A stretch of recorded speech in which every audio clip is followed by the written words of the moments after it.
MDH biryani મસાલા, પારંપરિક બિરયાનીનો અસલી સ્વાદ. असली मसाले साथ साथ MDH અમદાવાદમાં સુભાષ બ્રિજની હાલની સ્થિતિ વચ્ચે ચોંકાવનારો ઘટસ્ફોટ થયો. 5 મહિના પહેલા જ રિપોર્ટમાં બ્રિજની સ્થિતિ ખરાબ જણાવાઈ હતી. સુભાષ બ્રિજનો કેન્ટિલીવર સ્લેબ ખરાબ હોવાનો રિપોર્ટમાં દાવો કરાયો હતો. બ્રિજ ઇન્સ્પેક્શન કમિટીએ શહેરના 5 બ્રિજ જોખમી હોવાનું જણાવ્યું હતું. TV9 આ અંગે 10 જુલાઈએ અહેવાલ રજૂ કરી અમદાવાદના બ્રિજની સ્થિતિ પણ દર્શાવી હતી. સુભાષ બ્રિજનો RCC સ્લેબ ખરાબ સ્થિતિમાં હોવાનો રિપોર્ટમાં ઉલ્લેખ કરાયો છે. રિપોર્ટ છતાં સમગ્ર મામલે અત્યાર સુધી AMCએ મૌન સેવ્યું હતું. બ્રિજ જોખમી હોવા છતાં સમારકામ માટે કોઈ ઉતાવળ ન કરવામાં આવી.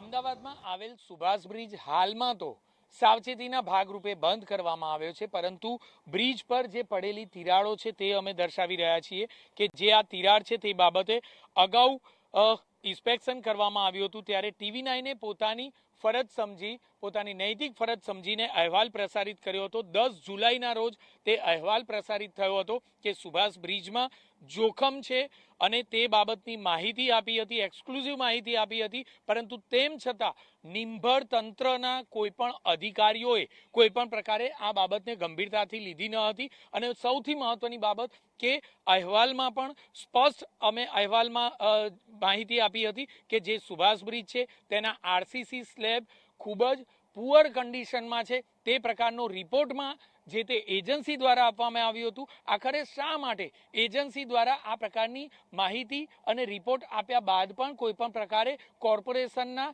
અધિકારીઓ દ્વારા આ બાબતને ગંભીરતાથી લેવામાં આવી ન હતી તે સૌથી મોટો પ્રશ્ન છે. જો તે વખતે આ રિપોર્ટ બાદ યોગ્ય રીતે કામગીરી કરવામાં આવી હોય અથવા તો રિપેરિંગ કરવામાં આવ્યું હોય તો રિપેરિંગ કરનાર એજન્સી સામે હાલમાં પગલાં લેવાવા જોઈએ. કારણ કે જો રિપેરિંગ થયું હતું તો તેની બેદરકારી ગણી શકાય. અને જો રિપેરિંગ કરવામાં આવ્યું ન હતું તો જે પ્રકારે રિપોર્ટ આપ્યા બાદ પણ જો રિપેરિંગ કરવામાં ન આવે તો એજન્સીને કામગીરી શા માટે આપવામાં આવી તે પણ એક બાબત સવાલ છે.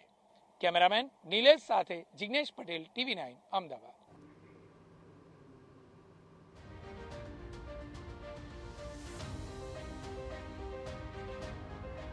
તો 5 મહિના અગાઉ અમદાવાદ શહેરના તમામ બ્રિજનું ઇન્સ્પેક્શન કરાયું હતું અને આ તપાસ Pankaj M. Patel consultant private લિમિટેડને સોંપાઈ હતી. અમદાવાદ શહેરના બ્રિજની તપાસમાં 5 બ્રિજની સ્થિતિ સારી ન હોવાનું સામે આવ્યું હતું. કન્સલ્ટન્ટે 5 મહિના પહેલા રજૂ કરેલા રિપોર્ટમાં અભિપ્રાય આપ્યો હતો કે સુભાષ બ્રિજની સ્થિતિ આમ તો સારી છે, પરંતુ કેન્ટિલીવર સ્લેબની સ્થિતિ ખૂબ જ ખરાબ છે. આ બ્રિજમાં બંને બાજુ સ્ટ્રક્ચર બહાર નીકળેલું બેલેન્સ છે, તો બોક્સ વચ્ચે ઘણા ચામાચીડિયા હોવાના લીધે તેની તપાસ નથી થઈ શકી. મુદ્દો એ છે કે કેન્ટિલીવર સ્લેબની સ્થિતિ ખરાબ છે અને તેના રિપોર્ટ બાદ પણ તાત્કાલિક કોઈ પગલાં ન લેવાયા. સુભાષ બ્રિજ જોખમી છે અને તેને રિપેરિંગની જરૂરિયાત છે.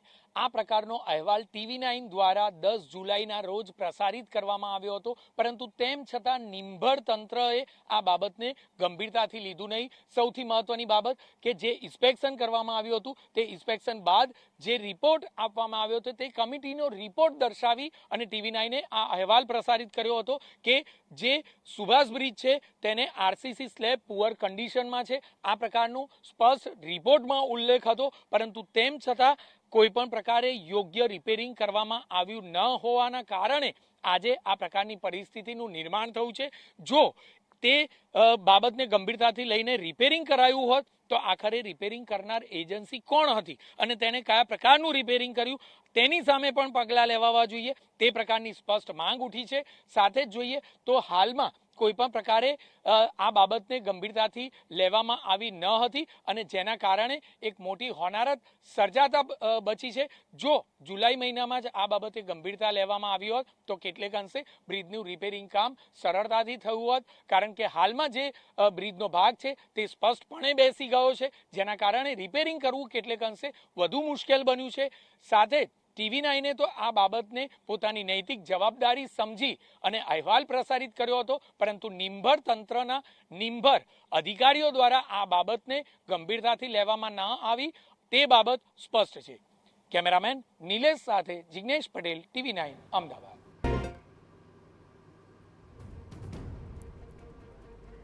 તો તો સુભાષ બ્રિજ મામલે વિપક્ષ આકરા પાણીએ છે. સુભાષ બ્રિજનું ઇન્સ્પેક્શન કરનાર કંપનીને બ્લેકલિસ્ટ કરવા માટે માંગ કરાઈ છે. પંકજ એમ કન્સલ્ટન્ટ પ્રાઇવેટ લિમિટેડને બ્લેકલિસ્ટ કરવા માંગ કરાઈ છે. કંપનીએ 9 જુલાઈએ ઓવરઓલ ફેર કન્ડિશનનો રિપોર્ટ આપ્યો હતો. જો કે ગણતરીના મહિનામાં જ કન્ડિશન કેવી રીતે બગડી ગઈ તેવું કોર્પોરેશનના વિપક્ષના નેતા શહેજાદ ખાન પઠાણનું કહેવું છે. તેઓએ કહ્યું છે કે કંપનીએ તપાસમાં બેદરકારી દાખવી અને ખોટો રિપોર્ટ આપ્યો છે.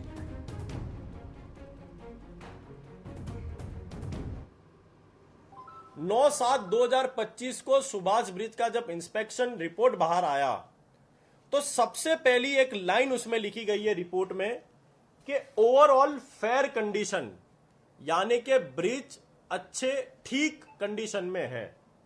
अब ओवरऑल फेयर कंडीशन होता तो 4 महीने के बाद, यानी कि 3 दिन पहले जो ब्रिज पर स्लैब टूटने से ब्रिज को बंद कर देना पड़ा, वो परिस्थिति क्यों निर्माण हुई है? कांग्रेस पार्टी का सबसे पहला सवाल ये है. पंकज एम पटेल कंसल्टेंट ने 35 ब्रिज का इंस्पेक्शन किया गया है. सबसे पहले तो कांग्रेस पार्टी का यह मानना है कि ये सभी रिपोर्ट फर्जी और गुमराह करने वाले रिपोर्ट बनाए गए हैं, जिसमें ज्यादातर सभी ब्रिज में गुड, वेरी गुड और फेयर करके सिर्फ फॉर्मेलिटी करने का काम इन कंसल्टेंट के द्वारा किया गया है. MDH કિચન કિંગ મસાલા રસોડામાં હોય તો આપણે કંઈ પણ બનાવી શકીએ છીએ. રીંગણાનો ઓળો, બટેટા ફુલાવર, ભીંડી મસાલા અને બીજું ઘણું બધું. MDH